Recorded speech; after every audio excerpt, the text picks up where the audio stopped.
Titanic ship rack पर investigation के दौरान रिसर्चर्स ने एक अजीबो गरीब चीज नोटिस की।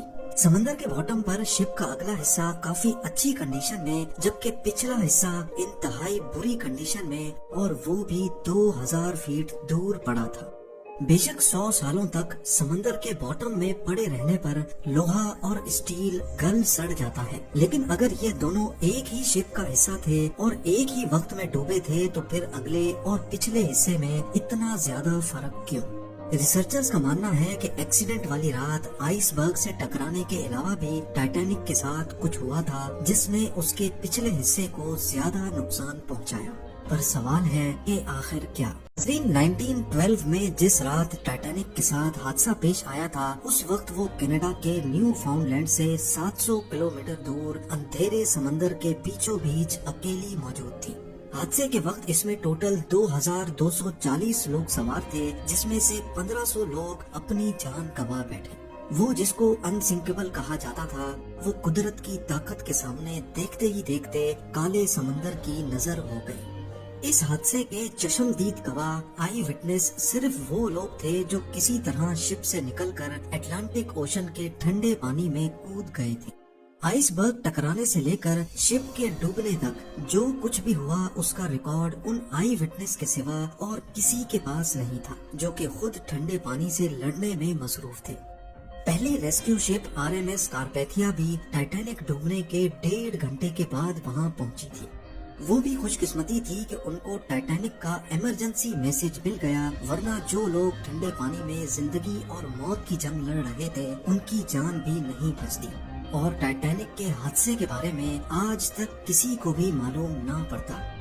इन्वेस्टिगेशन के दौरान पहले तो किसी को भी मालूम नहीं था कि शिप के साथ हुआ क्या है, लेकिन फिर बचने वालों ने बताया कि शिप की एक आइसबर्ग से टक्कर हुई थी।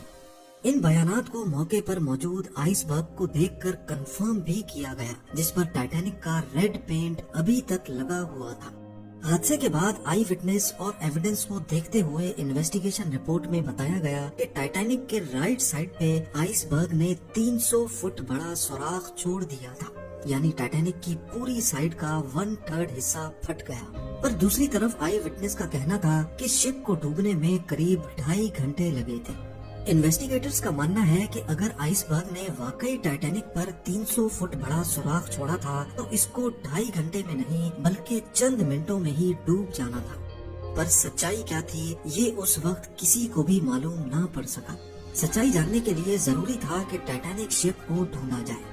कई सालों तक टाइटैनिक की तलाश जारी रही और हर गुजरते साल ये मिस्ट्री और ज्यादा संगीन होती गई। आखिरकार 73 इयर्स के बाद जब टाइटैनिक का मलबा मिला, तो ये मैरीन इंडस्ट्री के लिए एक बहुत बड़ा ब्रेक थ्रू था। वो सारे सवालात जो टाइटैनिक अपने पीछे छोड़कर गई थी, उनके जवाबात ढूंढने का वक्त आ चुका था। अटलांटिक ओशन की 4000 मीटर गहराई में पिछली कई दहाइयों से टाइटैनिक का मलबा काले अंधेरे में मौजूद था। कई एक्सपीडिशंस अरेंज किए गए जिन्होंने शिप रैक की लातादाद फोटोज कैप्चर की। ओशियानिक एक्सप्लोरर PH नार्शले ने 30 से ज्यादा मर्तबा टाइटैनिक के मलबे का दौरा किया है, लेकिन उन्होंने 300 फुट बड़ा सुराख एक बार भी नहीं देखा। अलबत्ता टाइटैनिक की इस प्रोफाइल फोटो में 30 फुट का ये एरिया जाहिर करता है कि यहाँ पर कोई चीज आकर लगी थी। इसका एरिया सिर्फ 11 स्क्वायर फीट बनता है, और कैलकुलेशंस के हिसाब से देखा जाए तो इसमें से 370 गैलन पानी हर सेकंड में टाइटैनिक के अंदर जमा हो सकता था। इसी स्पीड से पानी भरने का मतलब है कि पूरी शिप में पानी टोटल 2.5 घंटे में भरा होगा, और आई विटनेस के मुताबिक टाइटैनिक को डूबने में भी 2.5 घंटे ही लगे थे। यानी एक मिस्ट्री तो सॉल्व हो गई कि टाइटैनिक में 300 फुट बड़ा सुराख नहीं था, बल्कि सिर्फ 30 फीट बड़ा क्रैक पड़ा था। पर ये अकेली ही एक मिस्ट्री नहीं थी, अभी और भी काफी कुछ जानना बाकी था।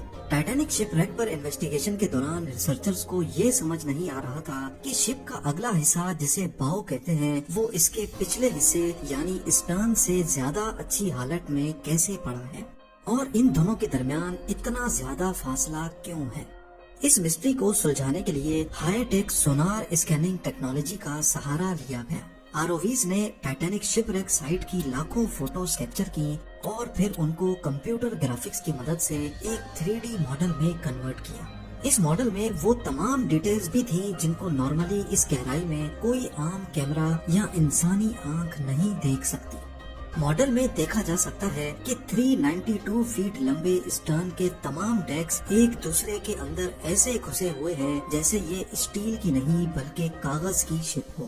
مختلف پارٹس شپ سے الگ ہو کر آس پاس بکھرے ہوئے ہیں۔ صرف اس میں لگے دو کسی گھر کی سائز جتنے بڑے انجن ہیں جو اس کے ساتھ جڑے ہوئے ہیں۔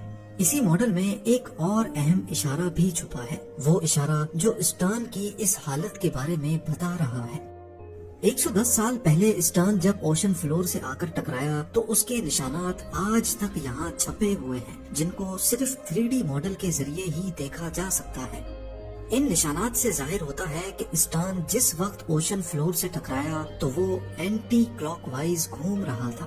سائنسدان ان نشانات سے اندازہ لگا سکتے ہیں کہ اسٹرن اس وقت حیرت انگیز طور پہ 80 کلومیٹر پر آور کی اسپیڈ سے پانی کے اندر جا رہا تھا۔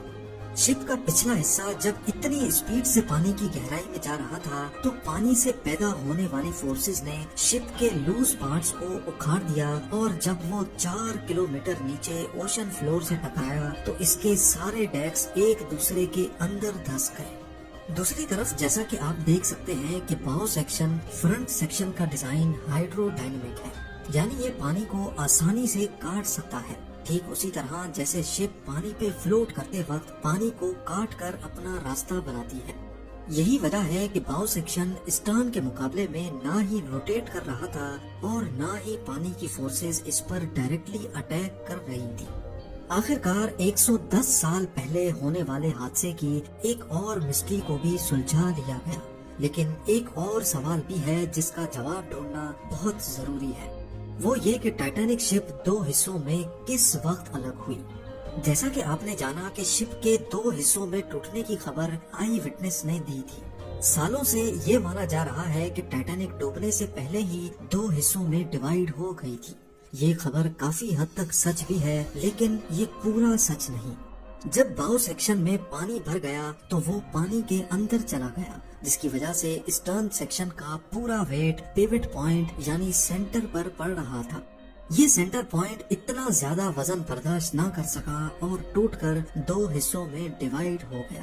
پر سونار اسکیننگ سے بنایا گیا 3D ماڈل کچھ الگ کہانی ہی بتا رہا ہے۔ جی ہاں، دیکھا جائے تو ٹائٹینک کے اندر موجود سازو سامان دور دور تک اوشن فلور پہ بکھرا ہوا ہے۔ اس میں کافی cups, dinner plates, chandeliers, deck benches اور لوگوں کا پرسنل سامان بھی ہے۔ اس میں سے 90% آئٹمز اسٹرن سیکشن کے ہیں۔ ٹوٹل 10,000 سے بھی زیادہ آئٹمز اس پورے ایریا میں پھیلے ہوئے ہیں، جو قریب 3.2 اسکوائر کلومیٹر کا ایریا بنتا ہے۔ اگر تو یہ سیکشن پانی کے اوپر ہی باؤ سیکشن سے الگ ہو جاتا تو اس کا مطلب ہے کہ اوشن فلور پر پہنچتے پہنچتے اس کا ملبہ 3.2 اسکوائر کلومیٹر نہیں بلکہ اس سے بھی زیادہ بڑے ایریا پر پھیلتا، جیسا کہ آپ اس اینیمیشن میں بھی دیکھ سکتے ہیں۔ لہذا ایکسپرٹس کا ماننا ہے کہ یہ سیکشن ٹوٹ تو پانی کے اوپر ہی گیا تھا، لیکن یہ باؤ سیکشن سے الگ اوشن فلور کے قریب آ کر ہوا ہے اور پھر روٹیٹ ہوتا ہوتا اپنی ڈائریکشن بدل گیا اور 2000 فیٹ دور جا گرا۔ آج RMS ٹائٹینک کی باڈی پوری طرح سے رسٹ ہو چکی ہے۔ سائنسدانوں کا ماننا ہے کہ اوشن کی اس گہرائی میں آکسیجن بہت کم ہوتا ہے، جس کی وجہ سے رسٹنگ پروسیس بھی بہت سلو ہوتا ہے۔ لیکن زنگ کے کچھ سیمپلز کو نکال کر جب ٹیسٹ کیا گیا تو معلوم پڑا کہ زنگ بیکٹیریا سے ریلیز ہونے والے آکسیجن کی وجہ سے لگا ہے۔ ایکسپرٹس کا ماننا ہے کہ جس تیزی سے اس پہ زنگ لگتا جا رہا ہے، آنے والے چند سالوں میں ٹائٹینک کے سارے فلورز ایک دوسرے پر گر جائیں گے اور پھر یہ اپنی اصلی شکل ہمیشہ ہمیشہ کے لیے کھو دے گی۔